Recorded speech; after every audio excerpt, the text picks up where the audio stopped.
In today's show, Phillip Rossman-Reich of Locked On Magic joins the program, and we talk about the Blazers and the Orlando Magic. Are they perfect trade partners? Welcome to Locked On Blazers. Let's get into it. You are Locked On Trailblazers, your daily Portland Trailblazers podcast. Part of the Locked On Podcast Network, your team every day.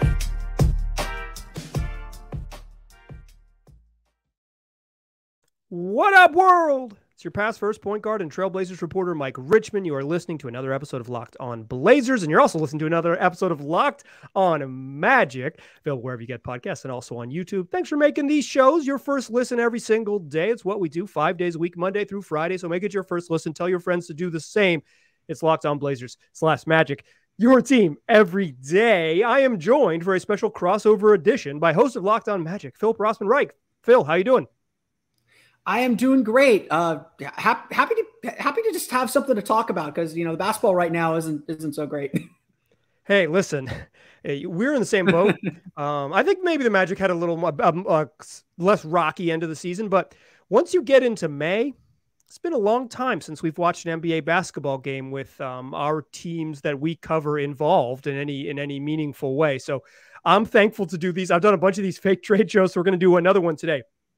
What brought us here today is the holy matrimony of two teams separated by 2,800 miles. A trade that has kind of been floating around the internet. I will say the first person I saw it from was listener Scott. Shout out to Scott for sending me this email. Then I heard it on Sam Vecini's podcast. Then I saw John Hollinger write about it in The Athletic. This is in the zeitgeist. And the deal that we will discuss kind of vaguely and then specifically in the show involves the Portland Trailblazers, owners of the number 3 pick in the NBA draft, sending that to the Orlando Magic in exchange for number 6 and number 11, and then a swap of 2 big men, Jusuf Nurkic heading to Disneyland, and Wendell Carter Jr. coming out here to the rain in Portland.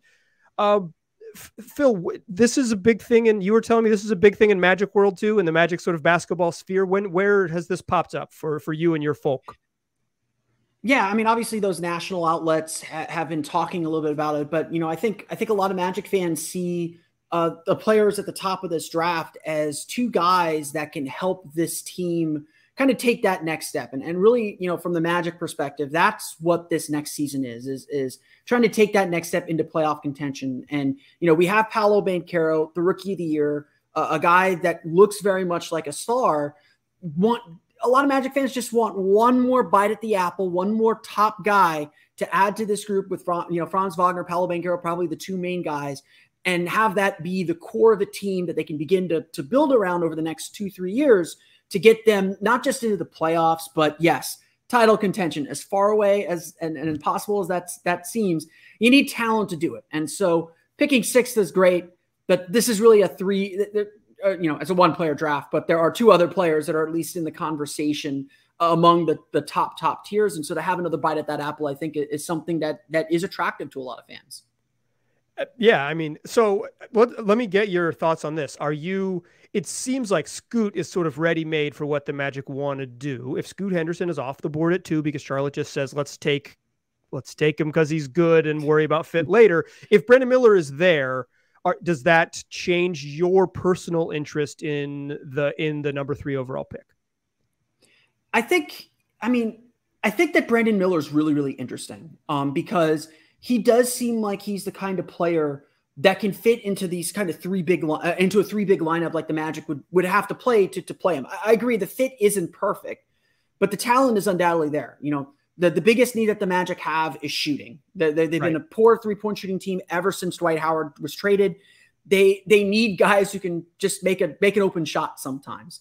And so among the top 3 guys, or at least between Brandon Miller and Scoot Henderson, Brandon Miller is by far the better shooter. Yeah. If the Magic are tempted at 6 to take one of these more developing future stars like Amen or Asar Thompson, if they fall that far, their shooting has a long way to go. And so if the Magic do want to swing big in this draft, if they want to try and clear the fences, hit a home run, hit a triple, round the bases, if we're going to continue that metaphor a little bit longer, Brandon Miller seems like he's the guy that would fill a big need that's missing in this lineup. Personally, I'm skeptical of it because I think right now the Magic have to do a better job kind of building and surrounding their key players, and that's Franz Wagner and Paolo Banchero, with the right guys. And we saw earlier in this season when the Magic had a lot of injuries, they started Bol with Paolo Banchero and Franz Wagner.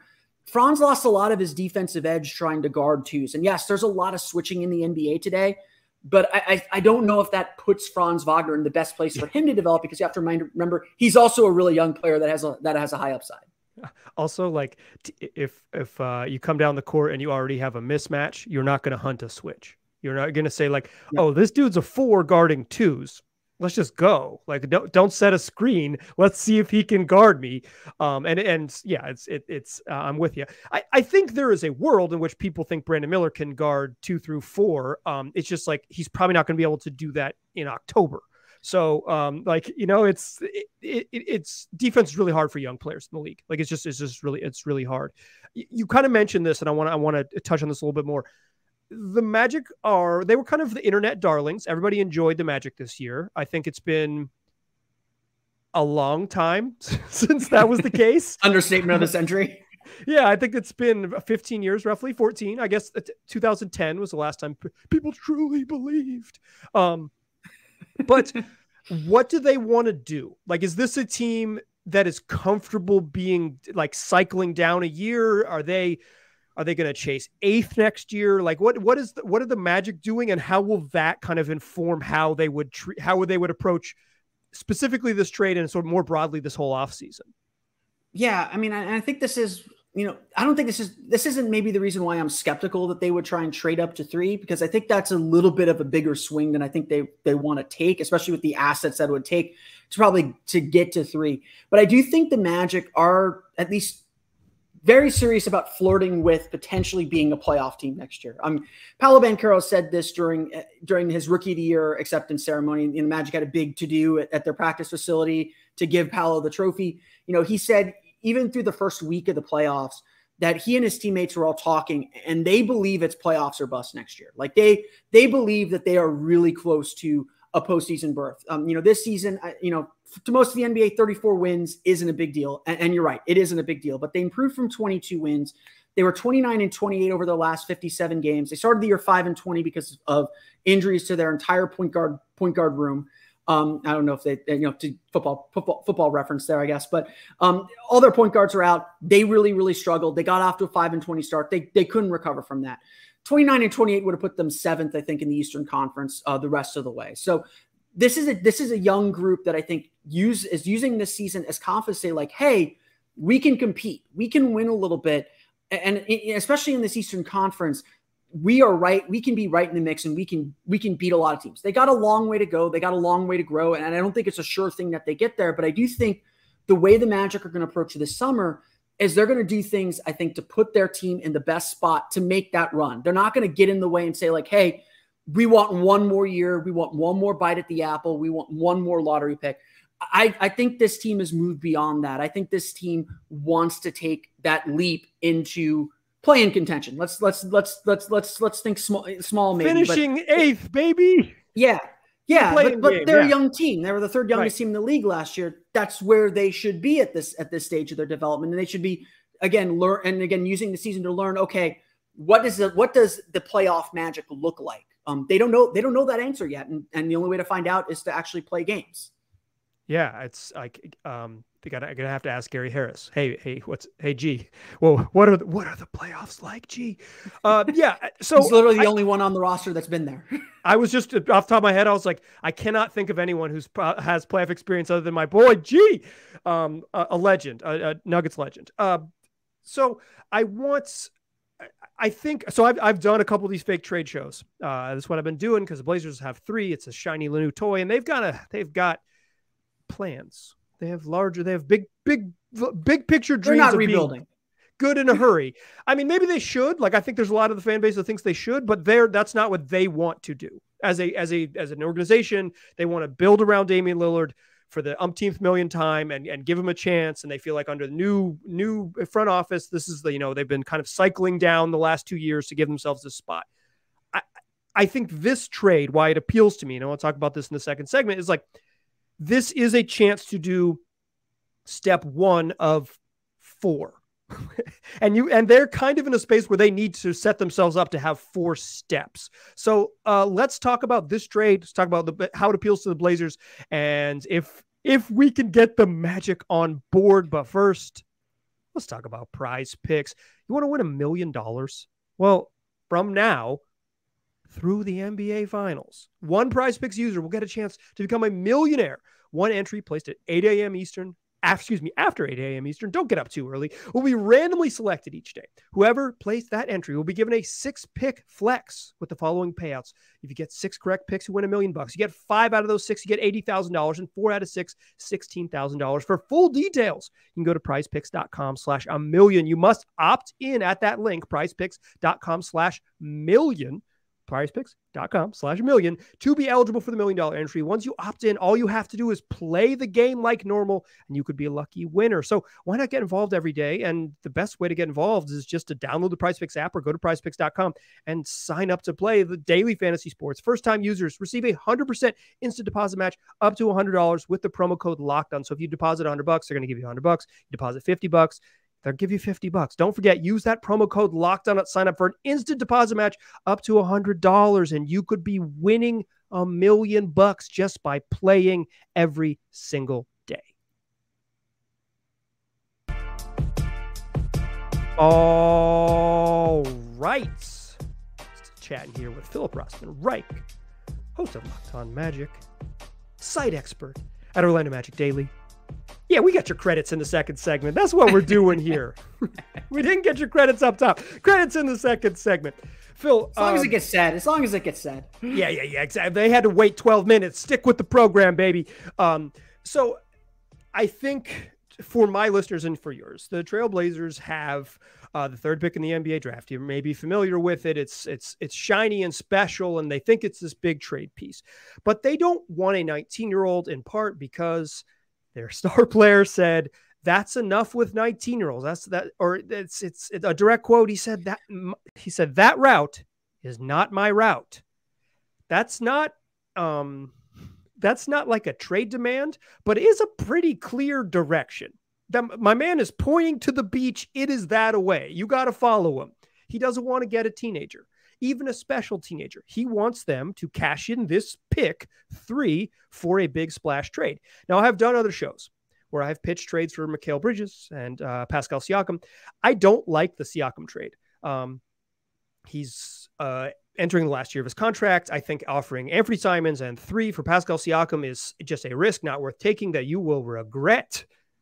I think the trade for Mikal Bridges is probably an overpay. But at some point, you kind of just have to overpay if you're going to go this direction. And if you're committed to building with Dame, this is kind of what you have to do. Whatever is that good process, good plan, whatever. That's a debate for another show that we will do later this week. But like, that's the direction that they seem to clearly be leaning, right? That's the direction they seem to clearly be leaning. That's why I like this fake trade that listener Scott and Sam Vecini and John Hollinger and others have cooked up.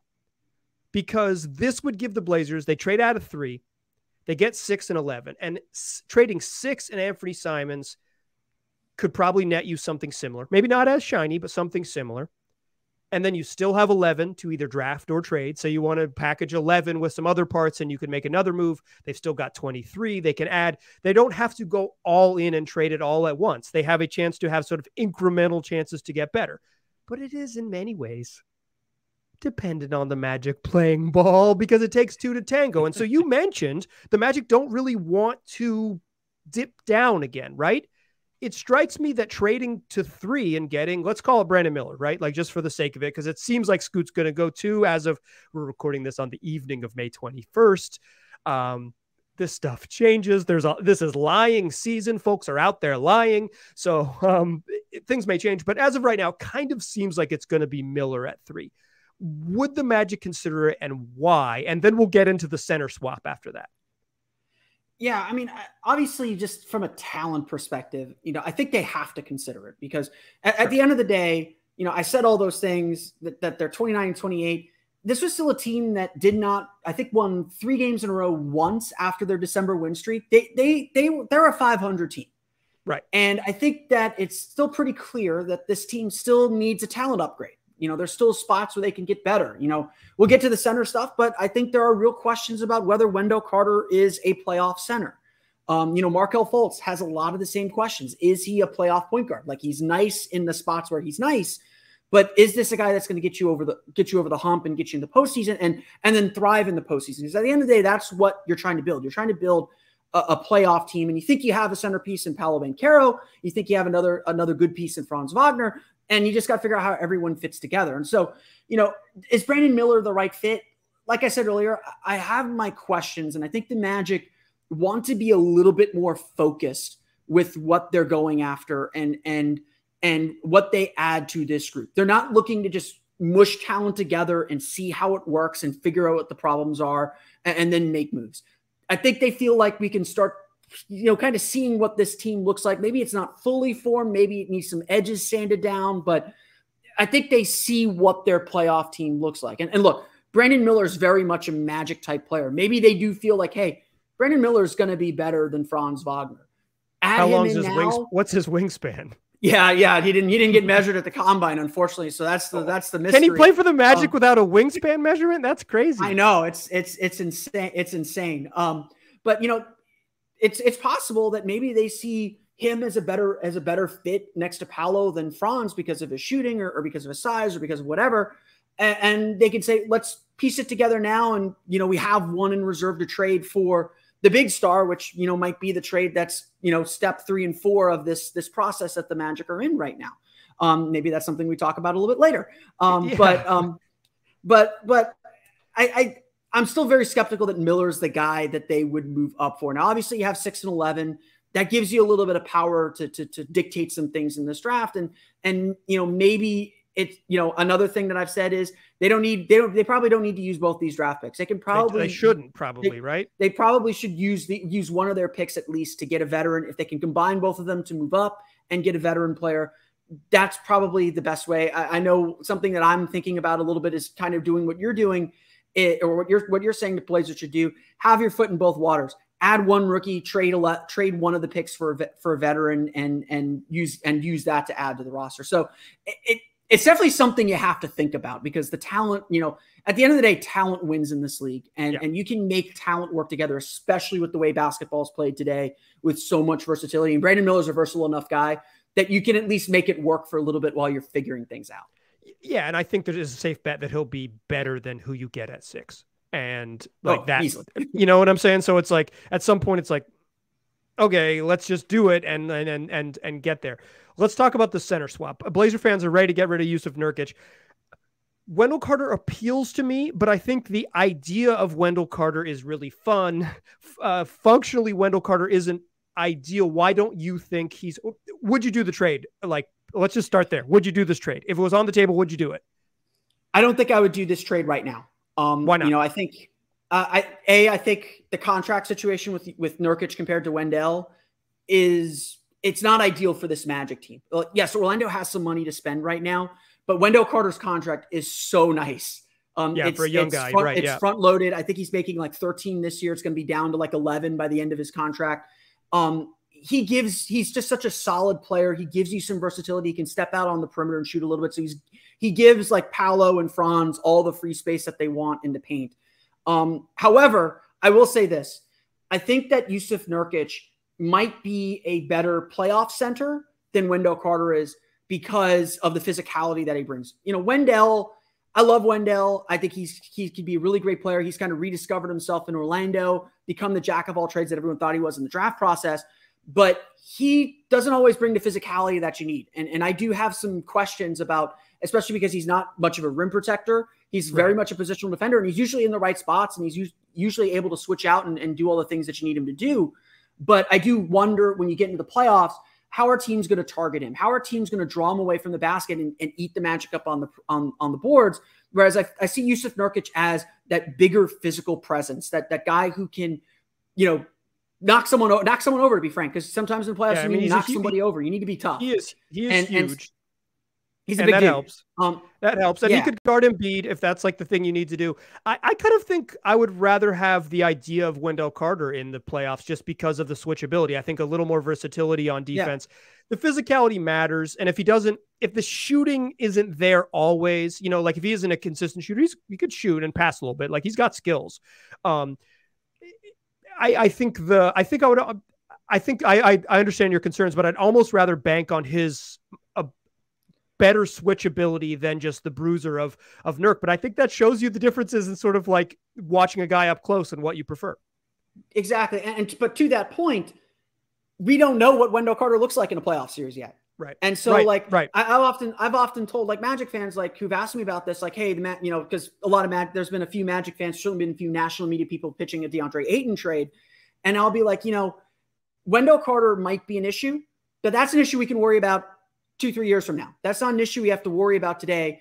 The issues that the Magic need to worry about are kind of adding those secondary pieces, adding some depth, and then figuring out what isn't working in the playoffs. Because if Wendell Carter doesn't, if Wendell Carter holds his own but isn't perfect in the playoffs, then you can say, okay, this is where we need to upgrade. This is our weak spot for our team to develop in the postseason. Even if he plays well, even if he falls short, this is where we know we need to improve. And the problem with the Magic right now is they don't actually know what they need quite yet. They know they need shooting. That's about the only shooting and depth. That's really the only thing this team knows it needs right now. Yeah. So I guess you rejecting the trade outright, it's going to make it hard for me to also ask for that 2025 Nuggets pick. Also, I'm not going to be able to snag that. I'm not going to be able to snag another one in there. I can't listen. What if it's Scoot? Does that change it? Scoot changes it a little bit. I definitely think a little bit harder if it's Scoot, but to the same point, like, look, if the Magic are drafting second or third, you don't think too much about it. If you're keeping the pick, you're taking those players. But Scoot, to me, if you think he's better than Markelle Fultz, you do the deal. Like you move Markelle Fultz on, you do the deal, or you keep them both together and we let Markelle train Scoot, and then Scoot eventually takes over, or whatever the case is. But the same point that I have about Wendell, I have about Markelle. We don't know what playoff Markelle Fultz looks like. We don't know if the shooting problems that he has or the way teams defend his shot, we don't know how that changes in the playoffs or whether Markelle can make up for that in the playoffs. And so, like, honestly, like so much of like the core guys from Magic, I'm very skeptical the Magic are going to do anything like major this offseason, because I think they want to see how their core guys respond to having some winning expectation, making the play-in tournament, making the playoffs, and seeing where teams attack them and what they actually need to improve. Well, Blazer fans, I tried, y'all. Sorry. Listen. They blow me up sometimes in the comments that I don't negotiate hard enough on the Blazers' behalf, because I don't. But mainly because I don't. There's something there. I'm not going to deny that there's something there. Yeah, I think it's a trade like the Carter Nurkic trade. There's something there. I just don't think now's the time. Yeah, so keep the phone number. We'll talk later. Yeah, I don't think Nurk is sexy enough. Like the Blazers are getting off Nurk in this trade. What this is? They're saying we think Carter's upside is better. 3 is such a nice pick. This is such an opportunity. How many chances do you get to be in the to get one of the 3 best players in your draft class? If you're the Magic, way too many. But like they've also had a lot of 8th picks, so it's like it's a lot of 6s.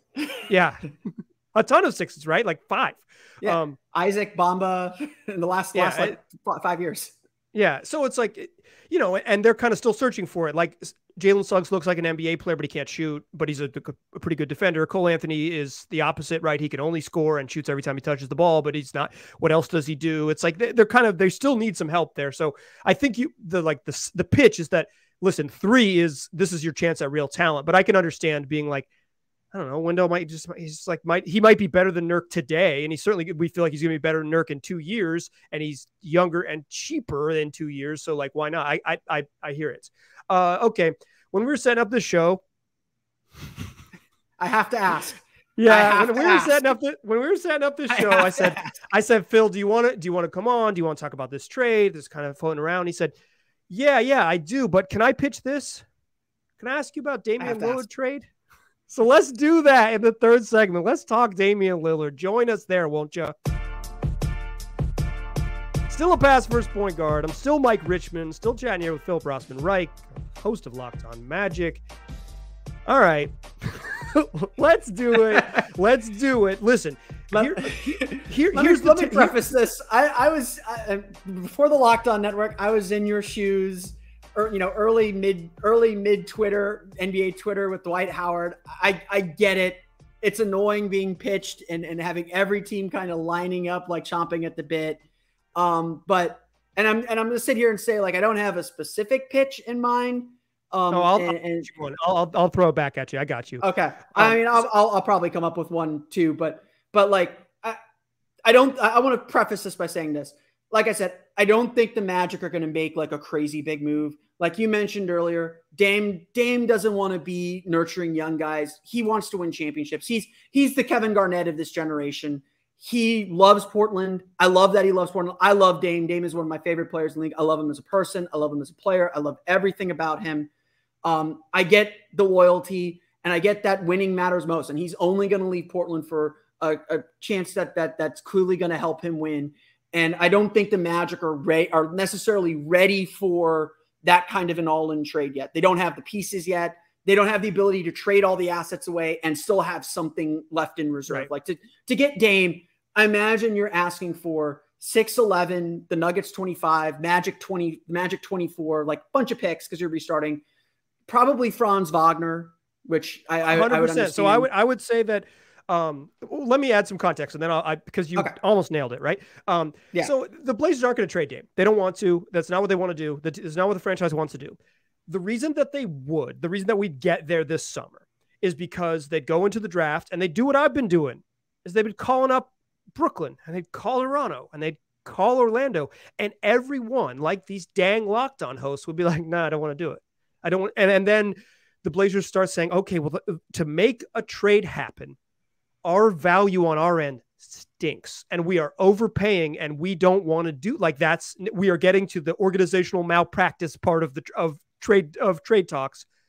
We just got to take 3. We got to make a selection at 3. We got to add Brandon Miller. It's so much more valuable to have Brandon Miller on the roster than it is to like make some deal for a vet." And Damian Lillard says, I thought we talked about this. That route is not my route. And that means his route is out of town. That's kind of just the way it is. There is like a middle ground here where they make a minor trade. They add a rookie. They kind of like, they perfectly thread the needle and Dame's happy and all that. It just doesn't seem like Dame has been so clear about his wishes that I feel like the threading the needle has gotten significantly more challenging. So now they find themselves in this weird place where I just like, with all due respect to the City Beautiful, no, they wouldn't trade him to the Magic. They wouldn't trade him to the Magic because he would say, okay, I want to go somewhere I can win. And they're like, well, they're not ready. Yeah. Like, well, they'll say, they were 29 and 28 in their final 57 games. Like, so look, they got the rookie of the year. They got, Paolo's really good. I mean, you guys saw him. I think he had a big game. In the win in Portland earlier this year. Or last. I'm a Carolina guy. I've seen Paolo a bunch. Yeah. So like they like. The only reason I broached the subject, at least for my Magic fans, is to have you say like they're not ready to win. A star like Dame isn't going to demand a trade to Orlando yet. But Orlando is starting to marshal those pieces together. As long as they got Paolo and Paolo continues to develop the way we think he's going to develop, I'm big on saying like, look, the Magic need to re-sign Markelle Fultz and Cole Anthony this offseason. Take care of them now because the salary slot's what's important. Jonathan Isaac isn't a $17 million player who's sitting on the bench. He's a $17 million salary that you can move in a trade. That's the way, especially for markets like Orlando and Portland, the way you make moves is by salary slots, is by making trades. And Portland's in a very similar situation, albeit with a star that is handling it much healthier than that Orlando was back in 2012 with Dwight Howard, where, Howard, the team had clearly kind of run its course. Right. The coach was straining on everybody. They frankly wasted their assets, made bad trades, and they got themselves stuck and they couldn't get back into contention. And Dwight Howard at that time, as crazy it might sound today, was a player that made you a contender no matter what. And Dame is that level of player still, where you matter because he's there. and he wants to matter in the bigger picture. And obviously you got to do something, obviously that player is going to look around and say, like, I can't carry this team. I've carried this team as far as I can go to achieve the goals that I want. I might have to go somewhere else. And that's a difficult place to be stuck, talking about the draft pick that reminds me of another sad day in Magic history. When the Magic drafted Dwight Howard in 2004, Tracy McGrady was dead set on saying, take Emeka Okafor. If you're going to use the pick, take Emeka Okafor. I want the sure thing. I'm not waiting on an 18-year-old to grow up. And to the Magic's credit, I don't think they called his bluff. I think they'd already decided to trade T-Mac at that point. But they took Dwight Howard, and that was 100% the right decision. I think about it every day about what if Tracy McGrady had said, okay, I'll give this kid a chance. Could have waited two years. Maybe his back would have still given out the way it had. And who knows what would have happened. But, these stars have very limited time. Dame certainly has very limited time. Like I said, he's this generation's Kevin Garnett. Father Time is ticking on him, and he knows it. And if he wants to win a championship, he doesn't have time to wait for a team like Orlando to grow up, even if he would help them grow up quicker. Okay. Damian Lillard has 2 kids. Or 3 kids. Excuse me, 3 kids. 3 kids. They're all under 5, I believe. I don't know how old Dame Jr. is, but let's say they're all under 5. They love Disney. They're like, Disneyland's fine, but Disney World it's just better. It's just better. You got Epcot. It's just like, we want to move to Florida. Turns out Dame is a secret Disney adult. He's whatever I don't even know the Disney adult stuff. Disney adult is the correct term. He's into it. And he says, I want to go to Orlando. Does a deal, just yes or no? 6, 11, the Magic's 2024 pick and the Magic's 2027 pick, and Franz Wagner and like Gary Harris and whoever to make the money work. Are you smashing the yes button, 4 picks and Franz for Damian Lillard? If Dame is all on board with it, I think you have to do it. Like Dame, I'd have to check the finances again, because maybe you say, instead of giving up Gary Harris, would you take a Jonathan Isaac? His contract is non-guaranteed for this season. You can, you're rebuilding anyway. So I think when you trade for him, though, it gets guaranteed. I think that's how that works. And maybe it does. I'm not 100% sure, but I'm pretty sure if you trade, but he's got 1 year left on the deal. You're rebuilding anyway. Money. When you're rebuilding, money means nothing. Bad contracts are fine. Yeah, bad contracts are fine as long as you stay below. You take bad contracts and say, kick in an extra first, kick in a lottery protected first. That's why I want that. I want that 2027 pick. It's like, how long until they're bad? It's like, honestly, like if a deal like that came around, you have to stop, because Dame is that level of player. And you have to start doing the next, without having the full terms of the deal, you have to start thinking, okay, we have this deal in place. What avenues does that open up for us in free agency? Because if the Magic, Dame's obviously making $30 some odd million. And so, 43, if the Magic this year, it's crazy. Yeah. Yeah. So if the Magic can send out about equal money, they still have $23 million in cap room. They can still go after guys to fill in their roster. Because like I said, the biggest problem for the Magic right now is just a lack of depth. If they're going after Dame Lillard, they can't be banking on Caleb Houston being the backup 3 and saying like Caleb's ready to go when he was a rookie last year, clearly a 2nd round pick, the youngest player in last year's draft. That's not going to work. You do the deal because it's Dame Lillard. If he wants to be in Orlando, there's so few players that want to be in Orlando, for whatever reason. I love Orlando. I think people should move here. I understand why people don't. I understand why stars don't necessarily think of Orlando that way. But when you have a star of that level that wants to be in Orlando, if he's willing to give you 1 year to get the chessboard rearranged for him, you'll be in a position to win games very, very quickly. And if you think, again, it all hinges on, do you think Paolo Banchero is ready to be that guy? And if he's ready to be that guy, how quickly can he be the 2nd best player on a really good team? Right. I agree. Yes, agreed. Exactly. And from there, how quickly can he be the best player on a really good team? Right. It's like, how quickly can you say, you're going to be managing. Dame's over 30. You're going to be managing his minutes a little bit, managing his time. You're going to give him designated days to sit so he can be ready for the playoffs when things really matter. Yeah. Okay, well, we did it. Phil rejected my trade for 3 and traded for Damian Lillard. It's a perfect podcast. They did it. We did it. Yeah, this was a bunch of fun. I think I like doing these. And for my listeners, if you haven't listened, go back in the feed, listen to the one about Mikal Bridges, listen to the one I did about Pascal Siakam. It's really good to get a sense of sort of what other fan bases, what trades happen because of money and because of cycles and team building. And I think it's a good sense to talk to other folks who cover the team closely to get a good sense. And Phil does a great job. So, hey, thanks so much for joining us. It was a whole bunch of fun.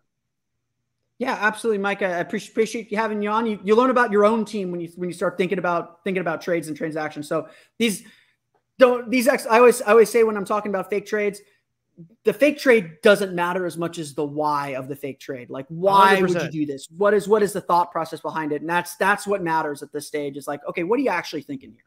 There we go. I'm glad we're helping people get the why. Come back and listen tomorrow. It's what we do 5 days a week. Tell your friends about the show. Tell them to get it wherever they get podcasts and also on YouTube. I appreciate you listening. I'll talk to you soon.